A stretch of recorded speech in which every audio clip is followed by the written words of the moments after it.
Class 10th आज हम लोग एक्सरसाइज 4.3 में क्वेश्चन नंबर 1 को सॉल्व करेंगे। क्वेश्चन मेरा दिया हुआ है कि द्विघात समीकरण के मूल का अस्तित्व हो तो इन्हें पूर्ण वर्ग बनाने की विधि द्वारा हल करें। अर्थात इस द्विघात समीकरण को पूर्ण वर्ग बनाने की विधि से हल करना है। सबसे पहले इस द्विघात समीकरण का अस्तित्व जांचेंगे। तो अस्तित्व जांचने के लिए हम लोग लिखेंगे, माना कि a equal to 2, b equal to -7, c equal to 3। अर्थात a का हो जाएगा x स्क्वायर का गुणांक, b का वैल्यू हो जाएगा x का गुणांक, c का वैल्यू हो जाएगा ये अचर पद। अब हम लोग d निकालेंगे। का फॉर्मूला होता है b² - 4ac। b का वैल्यू -7 का स्क्वायर -4, a का मान 2, c का मान 3। अब यहाँ पर -7 का स्क्वायर करेंगे तो 49 हो जाएगा। ये 4 दूना 8, 8 3 का 24। अब d बराबर हम लोग का आ जाएगा 25। 49 में से 24 घटाएंगे तो 25 आ जाएगा। यहाँ पर देखने से लग रहा है कि 25 बड़ा है 0 से। तो रूल हम लिखाए हैं कि अगर d ग्रेटर देन 0 तो मूल वास्तविक होगा, अर्थात इस मूल का अस्तित्व है। इसलिए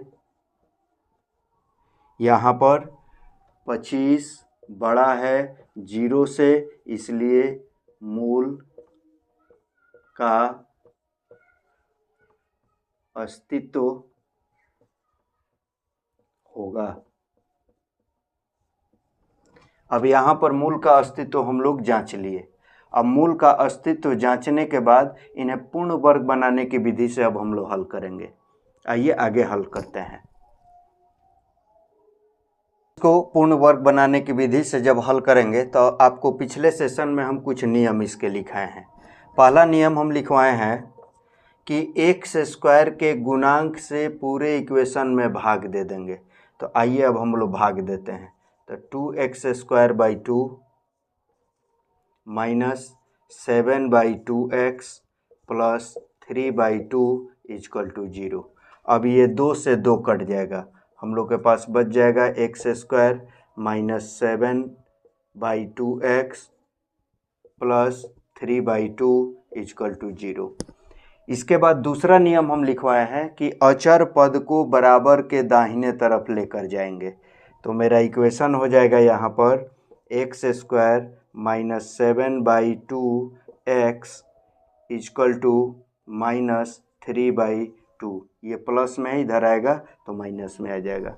इसके बाद तीसरा नियम हम लिखवाए हैं कि x के गुणांक के आधे का वर्ग दोनों तरफ जोड़ देंगे।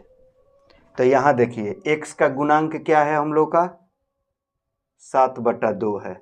इसको जब आधा करेंगे 7/2, तो इसको जब आधा करेंगे अर्थात 1/2 से गुना कर देंगे तो ये 7/4 हो जाएगा। तो x के गुणांक के आधे का वर्ग दोनों तरफ जोड़ देंगे। तो x² - 7/2x + 7/4 का whole square = -3/2 + 7/4 whole square. 7/2x + 7/4 का होल स्क्वायर, इसके लिए हम लोग लिख सकते हैं x - 7/4 का होल स्क्वायर। इसको जब कैलकुलेट करेंगे तो -3/2 + 7 का स्क्वायर 49 हो जाएगा और ये 4 का स्क्वायर 16 हो जाएगा। x - 7/4 होल स्क्वायर = एलसीएम हो जाएगा 16। 2 से भाग देंगे 8 बार में कटेगा, 8 3 का 24 + 16 एकम 16, 1 से गुना होगा तो 49 हो जाएगा। x माइनस 7/4 का होल स्क्वायर इक्वल टू, इसको जब हल करेंगे तो 25 हो जाएगा, 25/16। अब ये स्क्वायर है, हटेगा तो इस पर रूट आ जाएगा, तो हम लोग लिख सकते हैं x minus 7/4 equal two plus minus इसका 5 हो जाएगा रूट, इसका 16 का 4 हो जाएगा। डायरेक्ट हम इसको कैलकुलेट करके लिख दिए। आगे हम लोग लिखेंगे, ये माइनस में है, इसको इधर प्लस में लेके आ जाएंगे, तो x इक्वल टू हो जाएगा 7/4 प्लस माइनस 5/4। अब एक बार जोड़ देंगे और घटा देंगे, तो x इक्वल टू 7/4 प्लस 5/4, 4 हो जाएगा एलसीएम, 7 प्लस 5 ये हो जाएगा 12/4, 4 तिहाई 12, ये 3 हो जाएगा। इसके बाद एक बार घटा देंगे तो 7/4 माइनस 5/4 इक्वल टू, ये एलसीएम 4 हो जाएगा, 7 माइनस 5 तो ये 2/4, 2 एकम 2, 2 दूना के 4, 1/2। तो अभीष्ट हल हो जाएगा, या मूल भी लिख सकते हैं 3 और 1/2, यही हम लोग का आंसर हो जाएगा। यही पूर्ण वर्ग बनाने की विधि हुआ।